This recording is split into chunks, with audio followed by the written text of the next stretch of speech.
Hi, my name is Tanner from Lone Peak Leather. I want to show you guys how I slowed down my Juki 1541S. This will work for either the 1541 or the 1541S. We picked up this machine about 10 days ago, and I really liked it from the beginning. It was just a little bit fast. So I started looking online for options for speed reducers. And I saw the big pulleys you can mount underneath your table, or the box reducers that mount above your motor. And either of those options run between $130 to $200. And I just figured it could be done cheaper. I'm an engineer, so I figured I could figure it out cheaper, and I did. And I'll show you how I did that. So I found this large 10 1/4 inch hand wheel or pulley, V-belt pulley, on Amazon for 21 bucks. This one is made by Fenner Drives and is a steel bore, but with fiberglass reinforced plastic. The reason I went with that is just the lower mass compared to a steel or cast iron wheel is going to be easier on your machine as it accelerates and decelerates that big wheel. And to do this, I took off my original wheel. First, you have to remove your belt, and it'll expose a hole there and a hole there. You stick in an Allen wrench into there, and you can loosen the screws, and it pops right off. So the tricky part about doing this is that your main shaft on your Juki is 17 millimeters.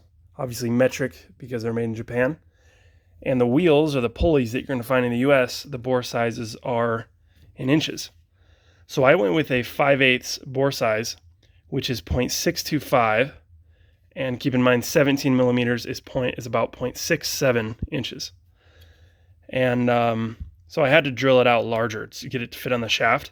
So I used a 43 by 64 drill bit, which is 0.671 inches, if I remember correctly. And it was a little bit tight. It was tighter than I wanted it. And if I were to do it again, I'd probably use an 11/16 drill. Just to make it a little bit easier. I had to whack it pretty hard to get on there. But once I did that, I had to get a new belt because the original was just too small.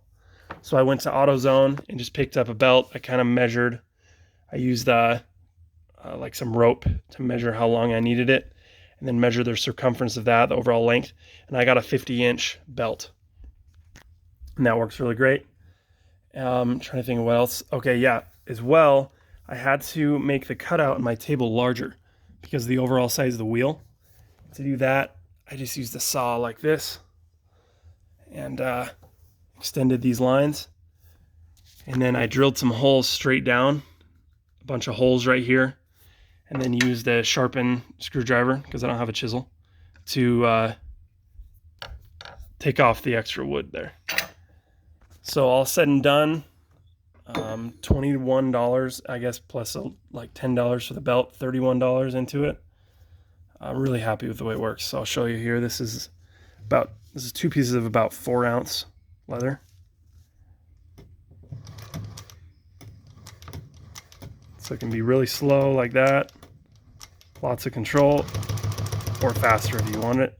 Obviously, if your motor has a speed control, which most do, you have even more options as far as speed. And to show you with some, this is probably a piece of 6 and a piece of 8-ounce veg tan.